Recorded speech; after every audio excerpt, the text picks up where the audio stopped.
What's up, Coach Kyle here. And running after work is tough. I've been there, I've done that. So when if you can run, if you can do basically anything to run before work, it's probably going to be awesome. You're going to be glad you did it, so you can just relax after work.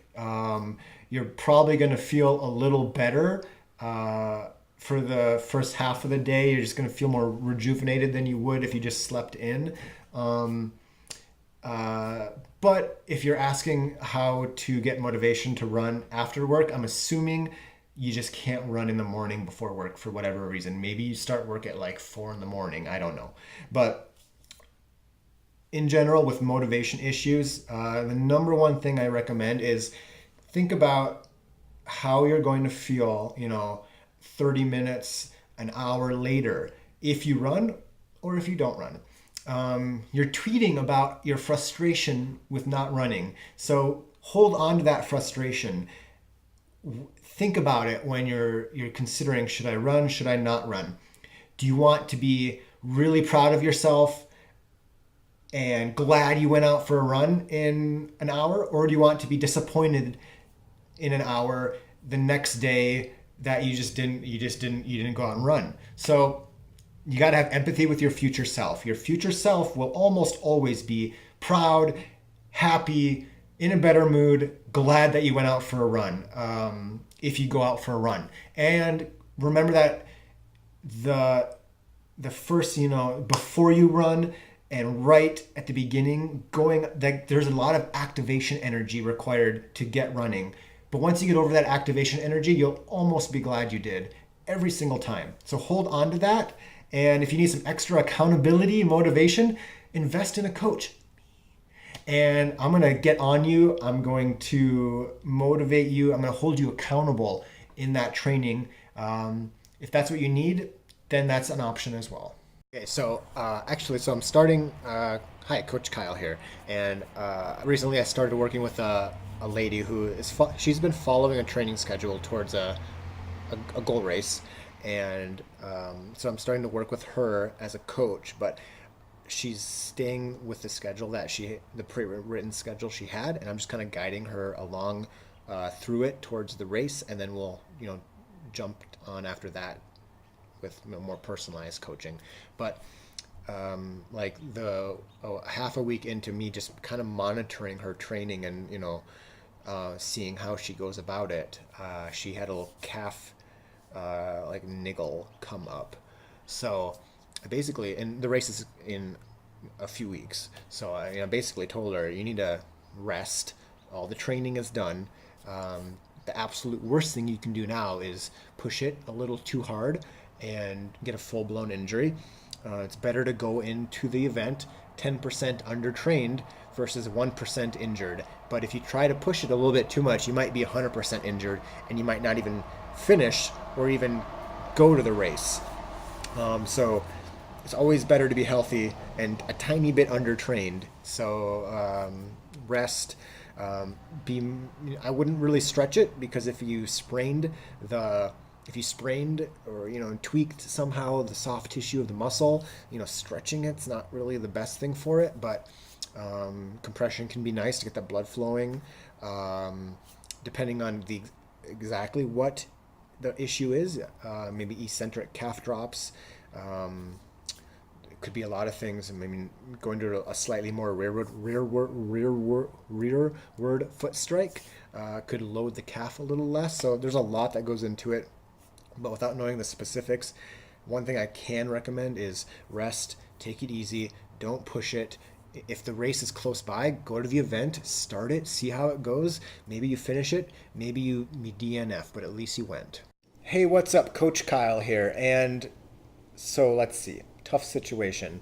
You've got a marathon in 12 days, and it sounds like throughout this training campaign, you've not ran farther than 14 miles. And you're asking if you should do an 18-miler tonight, I think it said. I can't see the tweet while videoing. So I'm going to go with no, do not run 18 miles tonight. First off, the long run that you do tonight, 12 days out from the race, is not going to make you any more fit It's not going to make you any more prepared for your marathon than a 10 or a 12 miler will. And since you've not ran more than 14 miles in this entire training leading up to this race, you don't want to do your longest run, even though it's only 18. You don't want to do your longest run 12 days out from your marathon. Most, even people who have got in those 18, 20, 22 milers, leading up to the race, even they who are trained for longer, who are better trained for longer distance runs, even they would not do an 18 miler 12 days out from the marathon. So you should absolutely not do that. Doing your longest run is more likely to leave you extra tired, extra sore, extra chafed, higher risk of injury right now because it's your longest run. So don't do it. It's not going to make you any more prepared. So leave that behind. What should you do? You need to focus on race strategy. You're going into it slightly undertrained. That's better than slightly overtrained. So you have that going for you. Your legs are going to be fresh. So focus on race strategy. I'll link you to a PDF cheat sheet with some good racing advice, like take the tangents. Proper pacing prevents piss poor performance. So don't forget the 6 Ps. So that's just some quick. I only have 2 minutes, 10 seconds, so my time is up. But good luck. Hey, Coach Kyle here. And one of the best things you can do with disappointment is to use it as motivation. So I'm not sure exactly what happened, but not hitting a goal, not having a race not go well, anything, even a bad workout, a bad race, a bad run, use it as motivation to improve. You can do 2 things. You can sulk about it and, stay the same, or you can consider what happened and improve upon it. So you got 2 choices, and you have another race coming up. So you have another opportunity you have an opportunity to do a good job, and you just gotta be mindful of how to best go about that, and then hopefully make it happen. Compression sleeves. Compression sleeves are good for reducing muscle oscillation, the movement while running. They're good for protecting your shins and your calves from trail stuff. In which case, I can't really comment much on sizing, but I wanted to make sure you know that compression sleeves for compression, the recovery benefits aren't really there because they don't go all the way down. So if you're looking at them from a recovery compression standpoint, go with socks. Hey, what's up? Coach Kyle here, and Banjo. He's down here. So, advice for keeping your, preserving your running fitness in, the cold, the winter, the ice, the snow, etc. So I live in western South Dakota in the Midwest. My hometown goes like 3 or 4 months without getting above freezing. I live in closer to the mountains now, so that's not so bad. We get a lot of snow, but it's not so bad as my prairie home. But I train outside year round pretty much, and advice is just go outside, get some gear. I've got a huge Columbia jacket that will keep me warm with just a t-shirt on underneath it, down to 0 degrees Fahrenheit. I've got like 5 pairs of tights that I rotate through. Usually I wear some some compression briefs underneath them. Ankle high socks. I don't really change my shoes or socks too much in the winter. Sometimes I put some screws up into the outsole of my shoes for better traction. Other times I will. Also, other tips like a buff is incredibly helpful. A buff is just like a scarf thing, but you can wear it as a hat, as a scarf, as a face thing, whatever. Get a face mask. Mittens are better than gloves, but gloves are really good inside of mittens. Just consider where you can run the safest. Like there's exactly a mile away, there is a bike path. They clear the bike path really well here in town. And there's a road with a huge shoulder that they also super salt. So I can do a mile loop. So I can run, like I do a track workout on that mile loop around a fish hatchery because they clear it so well. So consider things like that as well. There, Coach Kyle here. Previously 36 BMI, previously plus 80 pounds. So I have a degree in dietetics as well, running coach now. So I definitely know the struggle that you're going through. I don't have any books off the top of my head for you, so sorry about that. But one thing, a couple suggestions. First off, the Couch to 5K program is a pretty good, very popular, like run, walk, progressive routine. So it takes somebody, and I don't know off the top of my head, but it takes somebody with very, very minimal running fitness, and it takes them from a mostly walk run to, over time, a mostly run to a full run 5K. So it's a very, smart, progressive, gradual training schedule. It prevents you from doing too much too soon, which is one of the big causes of injury and failure when it comes to running. So look at that, Couch to 5K.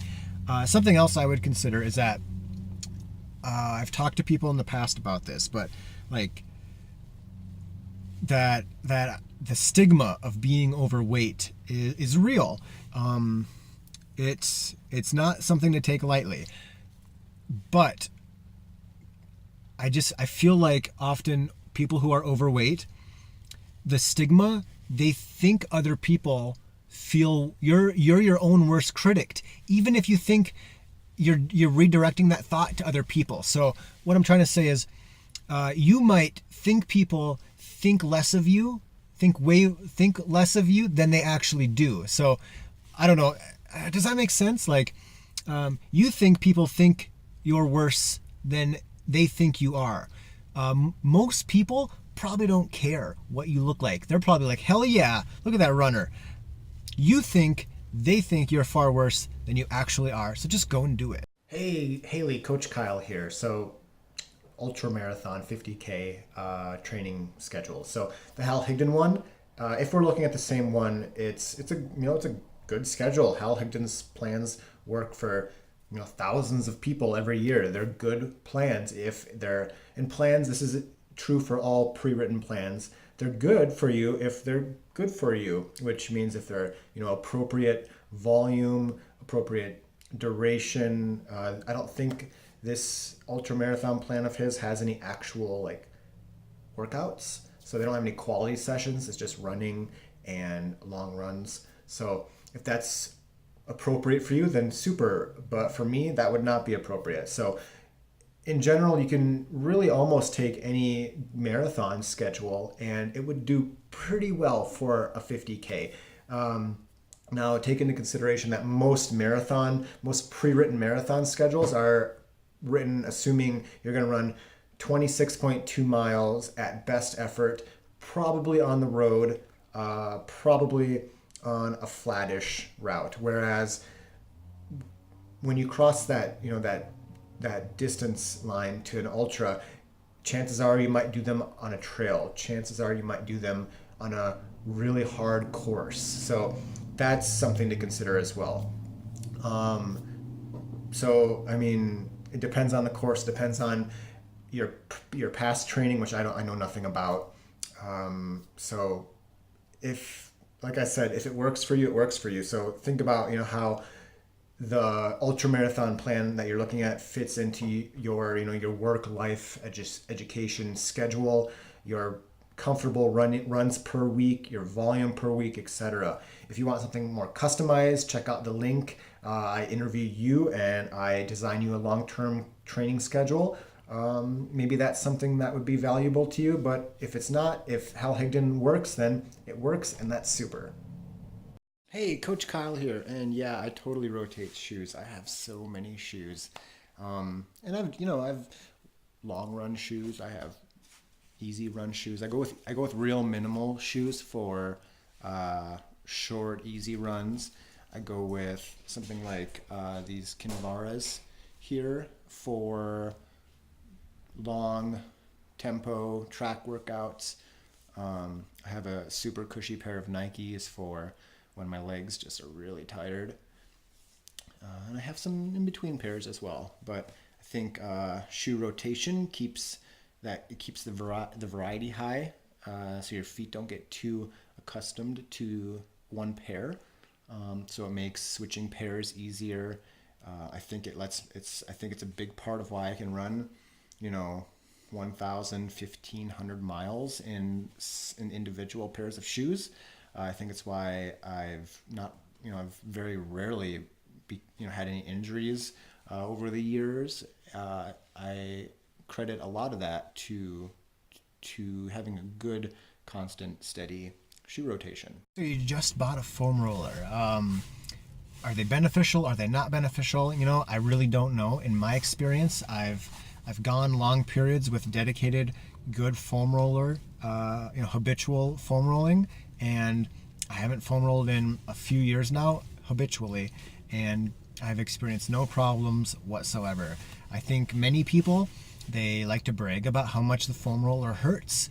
Hurts so good, but who are we to expect that you can give anybody a tube-shaped piece of foam and expect them to properly do manual therapy? So I think most people are just doing it for the sake of doing it because they think they should. They're probably doing it incorrectly, and it's probably not making much of a difference. Even if they think they feel better from foam rolling, I mean, they might, but is it actually doing any difference? Do they just think they feel better because they should probably feel better? I mean, that happens. That's the placebo effect. So like the actual research it goes back and forth on foam rolling. Does it benefit? Does it reduce post-workout recovery or not? Maybe not. So, and you mentioned you're hoping that it helps you get greater mileage. So that's something I would be very careful hoping for. Don't use the foam roller as a tool to get more training out of your legs, to work harder, to run farther. Use it as a way to do better at what you're currently doing, to reduce your injury risk, maybe reduce muscle soreness. If just give it a shot, see how it feels, how it works. But just run within your abilities and don't try to push it, and don't think that a foam roller is going to be a magical thing, because in my experience I've dropped it pretty much and no difference.